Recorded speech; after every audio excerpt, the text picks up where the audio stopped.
Again, I know I just asked you this, but I'll kind of ask it on the record now. About how long ago did you leave Venezuela? It was about 2014 when my son was 1 year old. I couldn't stay more because I was in a point where if I didn't have diapers and we couldn't buy them, or anything, and I had to hey, I have milk, do you have diapers? So we started trading things to try to survive, and I just didn't want to put my son through all of that, so I thought that the best thing was trying to leave. Okay. Let's make sure you're still in frame. Perfect. And I know you said that you had some family that still live in Venezuela. I have a lot of family that is still live in Venezuela. I have uncles and aunts and cousins. My younger brother, he still lives in Venezuela. Now, obviously, I know everybody in the world, and I'm sure your family in particular, have been watching the news of what happened over the weekend in Venezuela. And I know there's been a lot of conversations about, especially with people in this country that maybe aren't a fan of what we did, what the military did in Venezuela, removing Maduro. But from what I understand, there's a lot of Venezuelans that are ecstatic with the way that this is. So we need to set a record and make it clear in here. Of course. And this is the most important thing. 100% of the Americans that are against what happened in Venezuela are not coming from experience, okay? Whatever situation you have ever lived in the United States will never ever compare to the famine, persecution, and destruction that we have endured to 26 years. You are upset that a military operation took place because of oil, supposedly. That's what is being said. But nobody said anything while people starving, eating out of the trash. I had friends that took whatever somebody threw on the trash and tried to eat the leftovers. I had family that died because we tried to take medications from the country that we were at and send it to Venezuela, and it wasn't allowed in. Goodness, sorry, No, don't worry. Flag came on down. Goodness, all right.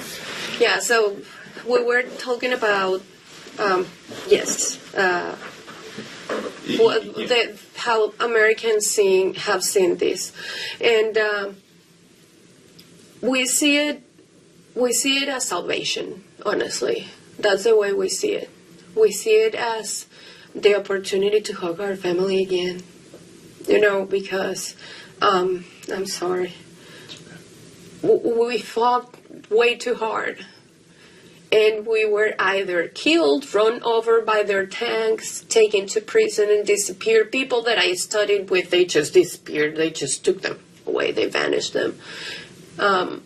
If you were put in notice, we know who you are. We know that you are protesting against us. We are going to come and take you. I worked for the government, for a bank in Venezuela, and they ran a list, and we had to, in any government, wherever the president was going to be, we needed to be there in slotted times because we needed to make it look like it was full. So an American that hasn't lived the terror of socialism will never understand what is going on right now. I don't care if you have a master's degree in whatever. Unless you live it in your own skin, you won't ever understand it. And I think it's terribly disrespectful for anybody to tell Venezuela how we should react to that. I think it's terribly disrespectful to the people that have died, saying that Maduro shouldn't be where he is. In 2011, and this is out in the news, you can confirm what I'm about to tell you. In 2011, there was an overpass that is called Yaguno in Venezuela, in Caracas. And the people that were walking over that underpass, I was there with my mom. We were in the protest. We started to get shot at from the top, and the order was that anybody that was wearing the flag as a shirt or anything, we were to be shot. And one of the people that was shooting down at protesters, at Venezuelans, was Maduro. He was one of the people shooting down. And that is proven. And there are photos of him attacking people. So you cannot tell me that he shouldn't be there. Now, he's there. There are so many other things that he has done that he's not paying for. But America is making him accountable for the things that are threatening directly Americans. Like drug charges and everything. It's just the opportunity that we have before other crimes, he can at least pay for some. And we can have hope in freedom. When I saw the news, it was 5 a.m. I woke up and I read it and I couldn't believe it. And I was like, no, this is impossible. Let me read again. I just jumped and I started screaming and crying, call my mom, call my brother. I mean, we are happy. This is what we prayed for. This is what we dreamed for. We are not free yet. We need America to stay in Venezuela until all of the other bad guys are out. But without America, this wouldn't be fathomable. Like, it's just insane. Now, obviously, your family's still there. Yes. I know it's only been a couple days now since Maduro's been captured, but what is Venezuela like right now? So Venezuela is a good amount of happiness and fear. We do celebrate, and like you can hear the celebration, and people, we call it panelazo, like we make sounds with the pans and etc. But at the same time, they are still in power, even though Maduro is out. Delcy Rodriguez is as bad as he is. So people have been threatened, and people are actively being threatened. If you show support on what is happening, we are going to come and get you. So why don't you see Venezuelans in the street of Venezuela? Because we know that the military in Venezuela is still under control of Delcy Rodriguez, and if we go out to show support to what is happening, is going to happen the same that has been happening in all the protests that have happened. We are either going to be shot at, killed, disappeared, like something bad is going to happen. Like we get messages on WhatsApp. My brother, on the day that the bombs hit, that morning, where we live, where our home is, or used to be my home, is on a straight line less than a mile away from where one of them hit, the volcan antennas, las antenas del volcán. It was where it hit. He said that he heard it and he saw it and it felt like the world was ending.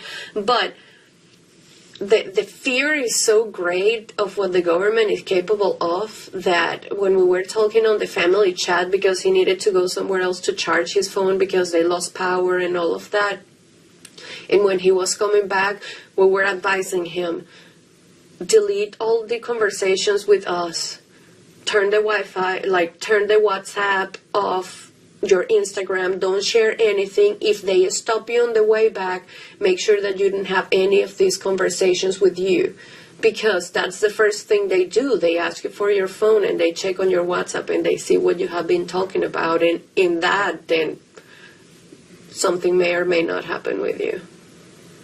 Now, for your family, are you worried for their safety? I am worried for their safety. Now, in a situation like this, is there any way to really guarantee their safety? If America had boot on the ground.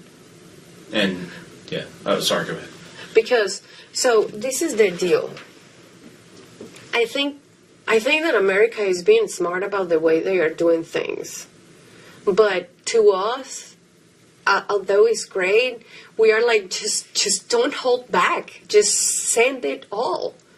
Because it's like, you just step on the head of the snake and you have it step down. If you move your foot away from the head of the snake, it's going to come out mad biting all of us. So the danger is still present and fear is still there, but we have something that we haven't had in decades, and that is hope.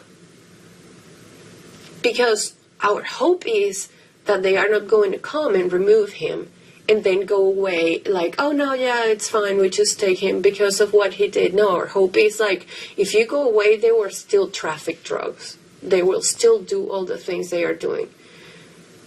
So we are hoping for change because of the presence of the United States. Now, we need to set the record straight. Venezuela had her golden years in the 70s and the 80s. Venezuela's oil industry was run by United States, by American companies, by Americans. Americans built schools, Americans built infrastructures and roads and everything. My grandfather worked alongside them. Like, this is not like, oh, America wants the oil of Venezuela. I mean, of course, Russia, Iran, like, all of them also want the oil, but the difference is what is being used for. When Venezuela was in its prime, it was the United States. We have words in our language that are an adaptation of Americans. Like, watchman is the guy that stand watch. We call it watchman. But it's because we were so close with the Americans in the 70s that were all the companies in the western part of Venezuela that were running the oil industry and its peak of the best that we became like one. And then what happened? In the late 80s, Carlos Andrés Pérez, that was the president before Chavez, then he decided to nationalize it.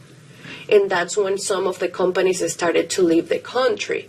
After that, after a few years of Chavez in power, then he decided to 100% nationalize it, but he didn't do it in the way that should be done by repaying the investments or setting the record straight with the companies and sending them out. He expropriated the companies and became Petróleos de Venezuela. What happened? Total chaos, because not a single Venezuelan was prepared to work with the oil companies that they were left with. They didn't know how to work with their refineries. They didn't know how to work with the companies themselves. And that's how we came from being the biggest country in oil to literally produce less than 18%. We produce less than Colombia. It's just insane. We can't even refine our heavy oil. That's why Iran has to help us. It's just insane. It's a lot that goes on. So when somebody says, oh, America just wants the oil, take it. We just want food. Take the oil. If Russia and Iran and all of those countries are taking it already, Cuba, please, America, take it. Welcome, Americans, please. We just want to be able to have a life so we can pay for it. So we can live, so we can eat. People say, oh, it's going to be the 52nd or whatever state. Heck yeah, I'll dance the YMCA. But because my family will have food on their plates, because I will be able to go and hug my brother. I haven't seen my brother in so many years. We are considered traitors because we left our country. Our passport means nothing. If you go back to Venezuela, you just go to jail because you're a traitor. Like, look what the vice president has said, Diosdado. If we get with that passport in Venezuela and we come from places like this, or we have ever said anything against the government, we're just going to be thrown in jail. The real reality is different. The real reality is different. Those Americans, free Maduro, that's not real reality. That's them living in their little fairy tale story that are going to have a rude awakening. That's the truth. Check one last thing on here. Just, I always get paranoid with my camera, but very powerful stuff. Very powerful. I think you've answered. I think you've answered everything that I've been going to ask, but is there anything else that you would like to add that maybe you haven't said that would be really important? I talked to my brother this morning that lives in Venezuela, and I asked him those words. I said, I'm having the opportunity to talk to somebody about the situation in Venezuela. If you had the opportunity to talk, what do you want me to say? And he said, I want them to know the truth. In here, we don't have a future.